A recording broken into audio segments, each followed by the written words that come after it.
جو بھی مذاکرات ہو وہ قانون اور آئین کے اندر ہو۔ اسد خیر صاحب، یہ بتائیے گا کہ آپ نے یہ جو بات کی کہ سنجیدہ مذاکرات ہوں، تو سر پاکستان تحریک انصاف یہ کیسے فیصلہ کرے گی کہ یہ والی جو آفر تھی، چاہے وہ حکومت سے آئے یا جماعت اسلامی سے آئے یا پاکستان پیپلز پارٹی سے آئے، کہ یہ والی سنجیدہ ہے اور یہ غیر سنجیدہ ہے؟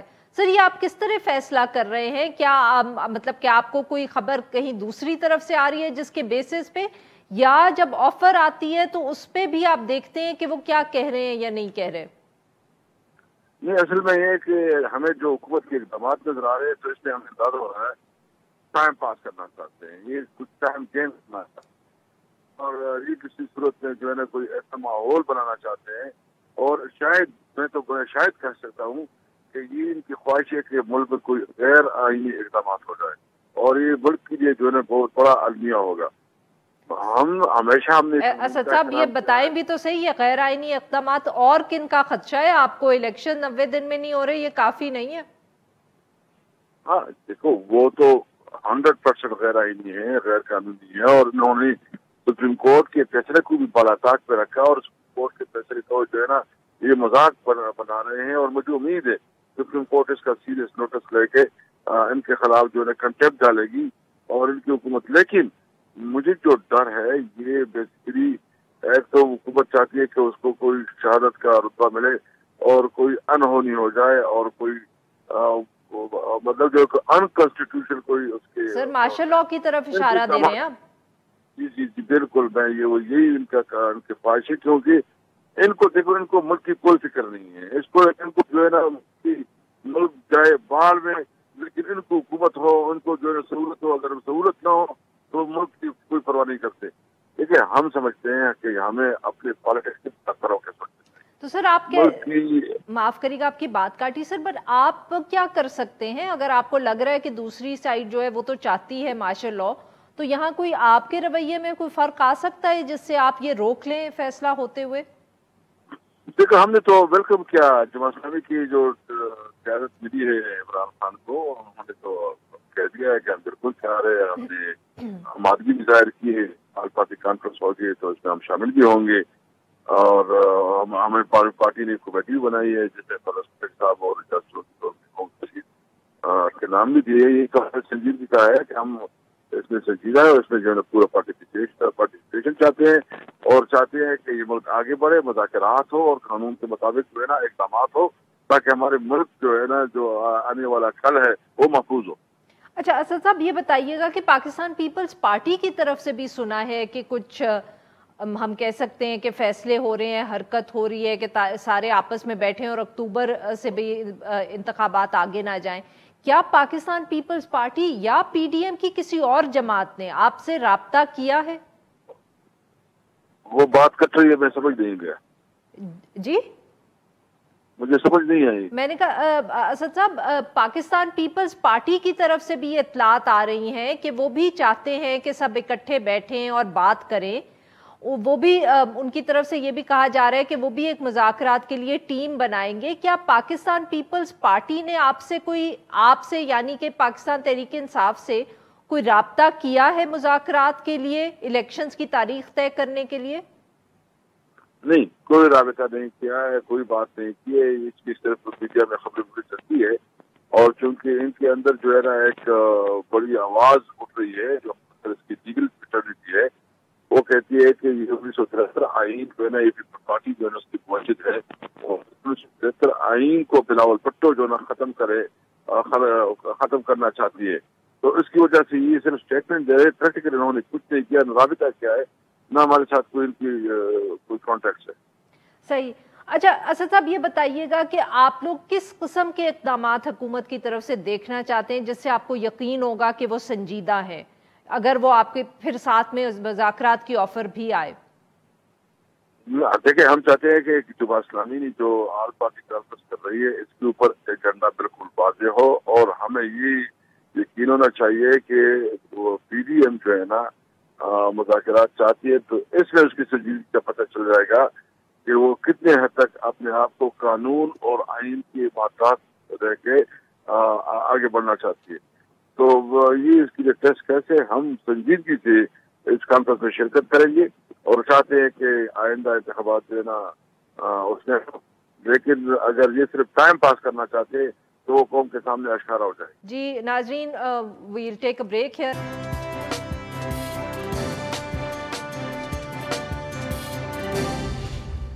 ویلکم بیک ناظرین، ہم گفتگو کریں اسد کیسر صاحب سے. جی اسد صاحب، معاف کریے گا آپ سے لائن ڈراپ ہو گئی. سر پوچھئے رہے تھے کہ کون سے ایسے اقدامات ہیں یا اشارے ہیں جو حکومت کی طرف سے اگر آئے تو آپ کو لگے گا کہ وہ سنجیدہ ہیں سارے معاملے پر؟ دیکھیے ابھی آپ دیکھ رہے ہیں آزاد کشمیر میں جو ہمارا مینڈیٹ ہے، جو ہمارے اس وقت 52 میں 31 ہمارے ممبرز ہیں، وفاقی حکومت جو ہے نا اپنے اثر رسوخ کو اپنے وسائل استعمال کر کے، اور وہاں کی جو پریزیڈنٹ ہے جو پاکستان تحریک انصاف جو ووٹ سے بنا ہے، اس کے ساتھ ساز باز کر کے انہوں نے ہماری حکومت کے خلاف جو ہے نا فارورڈ بلاک بنائی اور اس کو ختم کرنے کی کوشش کر رہے ہیں. تو ایک طرف آپ مذاکرات کی بات کر رہے ہیں، دوسری طرف ہماری مینڈیٹ کو آپ تسلیم نہیں کر رہے ہیں، اور ہمارے مینڈیٹ کو ختم کرنے کے لیے آپ کو امورل اور انلیگل جو ہے نا اقدامات کر رہے ہیں. تو اس پہ آپ کیسے سوچا جا سکتا ہے کہ یہ کوئی سنجیدہ ہے مذاکرات کے لیے؟ سر یہ کون کر رہا ہے؟ کس کو کہہ رہے ہیں آپ؟ کون کر رہا ہے یہ سب؟ یہ وفاقی حکومت کر رہا ہے اور وہ اپنے تمام اداروں کو استعمال کر رہی ہے. کون سے ادارے سر؟ کچھ ہمیں بھی تفصیل بتائیں. جو ادارے آپ کو پتا ہے ABCD جتنے بھی ادارے ہیں وہ سارے ادارے جو ہے نا ایکشن میں ہیں. اور ہمارا پریزیڈنٹ نے اس خاص کر جو نا جو ہمارے پریزیڈنٹ ہے اس نے بدترین دھوکہ کیا ہے. اس نے اس کو جو مینڈیٹ دیا ہے، جو عزت PTI نے دی تھی، اس نے اس کو خاک پہ ملا دیا ہے. اور میں صرف یہ وضاحت کرنا چاہتا ہوں کہ یہ پریزیڈنٹ جو ہے نا ان کو پاکستانی عوام اور کشمیری عوام اور خاص کر جو ورثی پاکستانی ہیں ان کو انشاءاللہ اس کی جواب طلب بھی کریں گے. اور ان کے لیے، ان کے بچوں کے لیے ابھی پاکستان میں جو سچویشن ہے گھومنا پھرنا مشکل ہو جائے گا، کیونکہ ہر جگہ لوٹے اس کا استقبال کریں گے. اسد صاحب تو یہ بتائیے گا، آپ کی گفتگو سے یا جس طرح آپ نے بات کی اس سے لگ رہا ہے کہ اب کشمیر کی حکومت تو آپ نہیں بچا پائے. آپ اور پرویز خٹک صاحب وہاں گئے ہوئے تھے، پر آپ نے جتنی بھی کوششیں کی آپ اس میں ناکام رہے. سر کیا ہم یہ کہہ سکتے ہیں؟ نہیں، ہم نے اپنی اسٹریٹجی چینج کی ہے اور انشاءاللہ تعالی چینج اسٹریٹجی کا رزلٹ آئے گا. لیکن صرف کیونکہ یہ انہوں نے غداری کی ہے پریزیڈنٹ نے، اور اس نے جو جس کو مینڈیٹ دیا تھا، جو عزت دی تھی، جو ہماری حکومت میں اس کا بیٹا بھی منسٹر تھا، اس کا بھائی بھی منسٹر تھا، اس کو سارے، لیکن شاید اس کو عزت راس نہیں آ رہی ہے. تو میں اس کے حوالے سے بات کر رہا ہوں. ادروائز انشاءاللہ تعالی کل جو ہے نا جو الیکشن ہوگا وہ تحریک انصاف جیتے گی. سر آپ مطلب کہ آپ نے اتنی گفتگو بھی کر لی، اس کے بعد آپ کانفیڈنٹ بھی ہیں؟ آپ کہہ رہے ہیں کل الیکشن بھی آپ جیت جائیں گے؟ وہ پورے سارے ادارے لگے ہوئے ہیں، وفاقی حکومت لگی ہوئی ہے، آپ کے آدمی بھی ان کے ساتھ لگے ہوئے ہیں، پھر کیسے آپ کل الیکشن جیت جائیں گے؟ دیکھیں اس وقت ہمارے نمبر جو ہے، ہمارے نمبر ہے اپوزیشن کے پاس ٹوٹل نمبر 20، اور یہ جو ہمارے پریزیڈنٹ ان کے بیٹا، بھائی اور ایک اور 3-4 لوگ ہیں. تو باقی ہماری پارٹی جو ایک دو انہوں نے غائب کیے ہیں، آگے پیچھے انہوں نے غائب کیے، اس کو کہیں اغوا کیے ہیں، وہ جو ہے امید ہے وہ خود نکلیں گے اور ان کے خلاف جب وہ اسمبلی میں آئیں گے تو ان کے خلاف ووٹ دیں گے. اور اگر وہ نہ نکلے سر تو؟ اور کیونکہ سر یہ پھر اگر وہ نہ نکلے تو پھر تو ہوگا برابر ووٹ ہوگی نا. اس وقت ہماری بھی جو ہے نا 24 ووٹ ہیں اور ان کی بھی 24 ووٹ ہے، تو وہ پھر ری پولنگ تک جائے گا. لیکن جو ہمیں امید ہے، جو ہمارے لوگوں کو اغوا کیا گیا ہے، جب اس کو پروڈیوس کیا جائے گا تو ہم الیکشن جیت جائیں گے انشاءاللہ. اور سر آپ کو یہ ڈر نہیں ہے کہ وہاں بھی کچھ لوگ جو ہیں وہ شاید اغوا نہ کیا، انہوں نے سائٹس چینج کرنی ہے وہاں؟ تو کیونکہ کوئی ایسی آئینی قدغن بھی نہیں ہے کہ آپ سائٹس چینج کر سکتے ہیں. نہیں، ادھر ابھی میں نے ہم نے دیگر لوگوں سے مشورہ کیا، اس میں بالکل ہے، اس میں بھی تو ناظرین کیجیے جو ہے نا جو اس طرح وہ کریں گے تو وہ ڈیسیٹ ہو سکتے ہیں. وہ ہم نے کی جو قانون ہے اس کے میں بھی گنجائش ہے. لیکن اس کے باوجود اب مجھے بہت احتیاط سے بات کرنا چاہتا ہوں کہ وہ بہت سینسٹیو ایریا ہے. صحیح. وہ کشمیر ہم سب کے لیے، اور اس کا جو نیگیٹو ادھر دوسری انڈیا میں اس کو نیگیٹو لے سکتے ہیں، تو ہم احتیاط سے. لیکن ہمیں بہت تکلیف ہے کہ جو وفاقی حکومت اور اگر کوئی ادارہ اس میں کوئی کردار ادا کر رہا ہے تو یہ ملک کے ساتھ جائز بھی کر رہے ہیں، اور ایک جو عوام کا دیا ہوا مینڈیٹ ہے اس پہ شب حکم مار رہے ہیں۔ اچھا سر، یہ بتائیے گا بہت جلدی فواد چودھری صاحب نے یہ بھی کہا کہ آپ لوگوں کو خدشہ ہے کہ عید کے دن میں عمران خان صاحب کو اریسٹ کرنے کی ایک اور کوشش کی جائے گی؟ بالکل، ہمیں بالکل پتہ ہے، اور اس کے لیے ہم نے ارینجمنٹ بھی کیا ہے۔ ہم نے اپنی KPK سے جتنے ہماری یوتھ ہے تو تقریباً ہم 1000 یوتھ لڑکوں کو جو ہے نا وہ کر رہے ہیں کہ وہ ادھر ہوں گے، اور باقی بھی تقریباً 2500-3000 لوگ جو ہے ادھر اویلیبل ہوں گے۔ تو ان کی جو یہ کوشش ہے، یہ آپریشن ہے، تو یہ ان کو کامیاب نہیں ہو دیں گے انشاءاللہ۔ بہت بہت شکریہ اسد صاحب، آپ نے ہمارے لیے وقت نکالا۔ ناظرین، ایک چھوٹا سا بریک ہو، جب ہم بریک سے واپس آئیں گے تو ہم یہی جو آزاد جموں کشمیر میں معاف کریے گا آزاد کشمیر میں صورتحال ہے ساری الیکشنز کے حوالے سے، اس پہ بات کریں گے اور ایک انڈیپینڈنٹ ویو حاصل کرنے کی کوشش کریں گے۔ Stay with us. ناظرین، پروگرام کے اس حصے میں ہم بات کریں گے آزاد جموں اور کشمیر کی اسمبلی کے، جہاں بھی اس وقت سیاسی رسہ کشی جو ہے وہ جاری ہے۔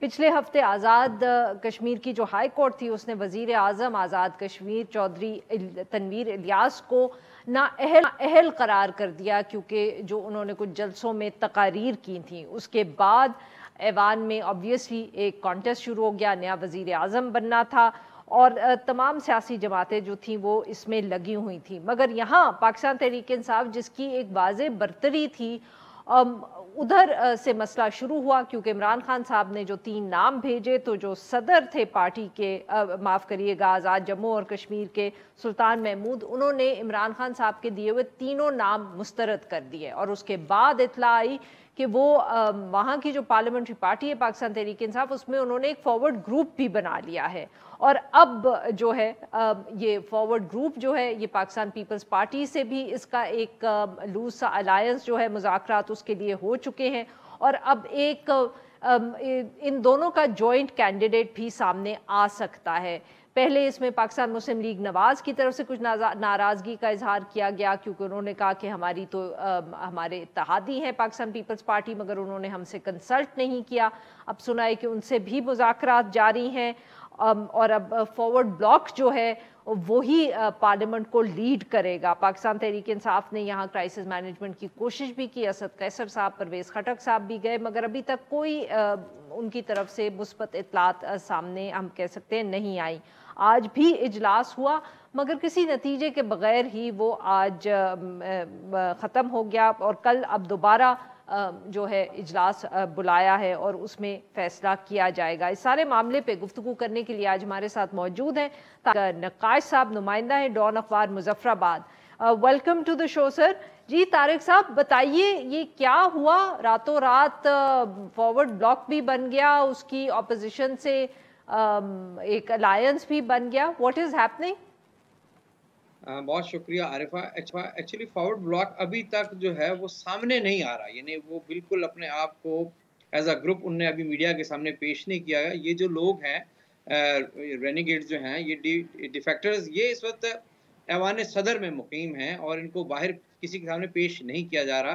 انیشلی ان کی تعداد 5 تھی اور اس میں پھر اضافہ ہوا، لیکن جو حکمران جماعت ہے PTI، اس کا یہ کہنا ہے کہ ان کے 2 اراکین کو اغوا کیا گیا ہے پی ایم ہاؤس کے باہر سے، یعنی ایک جاوید بٹ صاحب ہیں جو شیخ رشید احمد صاحب کی سفارش پہ جن کو PTI کا ٹکٹ دیا گیا تھا، اور راولپنڈی سے مہاجرین کے حلقے سے منتخب ہو کے آئے ہیں، ان کے بارے میں کہا جا رہا ہے۔ اور اس طرح امتیاز نسیم ہے جو خواتین کے لیے مخصوص نشستوں پر منتخب ہوئی تھی اور وہ تنویر ریاض صاحب کی چوائس تھی، ان 2 کے بارے میں کہہ رہے ہیں انہیں اغوا کیا گیا ہے۔ لیکن بہرحال 8 لوگ جو ہیں اس وقت جو ہے وہ ایوان صدر میں ہیں، اور یہ فارورڈ بلاک انہی پہ مشتمل ہے، اور انہی میں سے ایک صاحب ہیں جو مظفر آباد کے ایک نواحی حلقے سے منتخب ہو کے آئے تھے، اور پچھلی کابینہ میں ان کے پاس قلمدان تھا پلاننگ اینڈ ڈیولپمنٹ کا اور پاور ڈیولپمنٹ آرگنائزیشن کا، چودھری محمد رشید ان کا نام ہے۔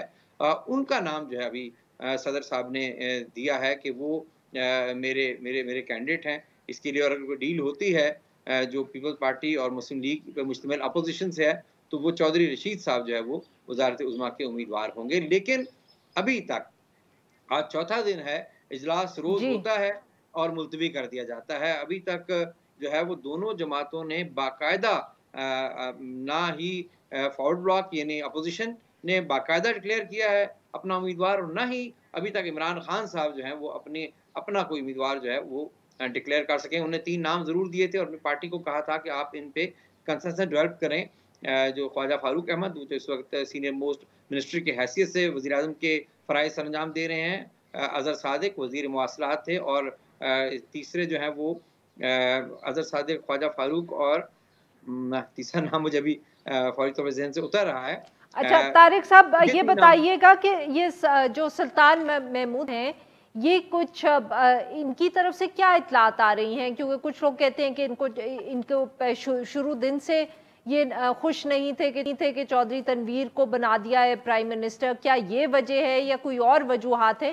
یہ فارورڈ بلاک بنا کس بیسس پہ ہے؟ کوئی ناراضگی، کوئی وجہ؟ پھر پاکستان پیپلز پارٹی سے بھی فوراً ان کی گفتگو ہو گئی، کوئی وجہ بھی تو ہوگی۔ دیکھیے ایک وجہ تو obviously یہی ہے، سلطان محمود صاحب کو بہت رنج تھا اس بات کا کہ جو تیسرا نام میں بتا دوں وہ انوار الحق صاحب کا تھا، جو اسپیکر ہماری اسمبلی کے سٹنگ اسپیکر ہیں۔ اینی وے جو رنج تھا ان کو کہ یہ انہوں نے پارٹی کو لیڈ کیا تھا جنرل الیکشن میں سلطان محمود صاحب نے، اور پارٹی اس پوزیشن میں آئی تھی کہ وہ اپنی حکومت بنا دے، تو عین وقت پہ جو ہے وہ اسی اسنا میں سردار تنویر الیاس جو ہیں وہ، جو کہ پنجاب میں بھی ایک وزارت کا قلمدان تھا، ان کے پاس عبوری حکومت میں، اور پھر بعد میں ان کے پاس ایڈوائزری تھی، وہ چونکہ آزاد کشمیر کی پالیٹکس میں آ چکے تھے، وہ سائملٹینیسلی اور پیرل انداز میں وہ ایکٹیو رہے پارٹی میں بندے لانے میں۔ تو یہ دونوں کا نام تھا، شاید یہ یا وہ، لیکن آخری وقت پہ دونوں کی امیدوں پہ اوس پھیرتے ہوئے عمران خان صاحب نے جو وزیر اعظم پاکستان تھے، ایک بالکل نئے شخص کو، نئے مراد یہ ہے کہ وہ وزارت عظمیٰ کے لیے بالکل ان ایکسپیکٹڈ تھے، ویسے وہ ماضی میں وزیر رہ چکے تھے، سردار عبدالقیوم نیازی، ان کو وزیر اعظم لایا، اور دکھ بہت تھا، بیرسٹر سلطان محمود کو بھی بہت زیادہ دکھ تھا، اور لیکن انہوں نے اس کا اظہار نہیں کیا، چونکہ اس وقت عمران خان صاحب پاکستان میں وزیر اعظم تھے، اور اب شاید انہوں نے سوچا ہے کہ یہ جو اپنے وہ سکور سیٹل کرنے کا مناسب موقع ہے، تو اور فضا بھی تھوڑی اچھا طارق صاحب، یہ رننگ آؤٹ آف ٹائم، یہ بہت جلدی سے بتائیے گا کہ 4 دن سے اجلاس ہوتا ہے، ملتوی ہو جاتا ہے، کیوں نہیں یہ فائنلی الیکشن کیوں نہیں ہو رہا؟ دیکھیے اس کی ایک وجہ تو یہی ہے کہ ادھر حکمران جماعت بھی ابھی تک حتمی طور پہ اعلان اپنے کینڈیڈیٹ کا نہیں کر سکی ہے، ایک دوسری طرف بھی جیسا کہ آپ نے خود بھی بتایا تمہیدی کلمات میں کہ کچھ آپس میں بھی ناراضگیاں تھیں۔ مثلا پیپلز پارٹی کے جو صدر ہیں چودھری محمد یاسین، انہوں نے ایک دن اپنے آپ کو ڈکلیئر کیا کہ میں I have been nominated as the joint candidate of opposition for this prime minister's office۔ تو اسی شام کو انہی کی پارٹی کے کو لیڈر جو لیڈر آف دی اپوزیشن ہے چودھری لطیف اکبر، انہوں نے اس کو ریفیوٹ کیا، ان کی جو اس کلیم کو، انہوں نے کہا کہ ابھی ہم نے یہ آپشن اوپن رکھا ہوا ہے۔ تو پیپلز پارٹی کے اندر بھی تھوڑا سا کوئی تناؤ کا معاملہ تھا۔ اسی طرح مسلم لیگ نون جو ہے اس کے اندر بھی ایوان کے اندر ایک تقسیم ہے، جو وہ بھلے تسلیم نہ کریں لیکن ایک تقسیم ہے۔ راجہ فاروق حیدر خان کے کچھ حامی اراکین اسمبلی ہیں، اور کچھ سٹنگ جو ان کے پریزیڈنٹ ہیں شاہ غلام قادر، تو ان کے اندر بھی ایک تقسیم ہے۔ آج یہی وجہ ہے کہ کل ان کے کچھ لیڈرز نے یہ ٹویٹ کیا کہ ہم مسلم لیگ نون کے لوگوں نے کہ ہم اپنا امیدوار لائیں گے۔ تو ان جماعتوں اپوزیشن کے اندر بھی بہت شکریہ طارق صاحب، آپ نے ہمارے لیے وقت نکالا۔ ناظرین یہاں پہ لیں گے ہم ایک چھوٹا سا بریک، سے واپس آئیں گے تو ہم بات کریں گے جو ڈان کی ایک سٹوری کا ذکر کریں گے جس میں ووٹرز کی ایج کے حساب سے انہوں نے کچھ تفصیل پرووائڈ کی تھی۔ Stay with us.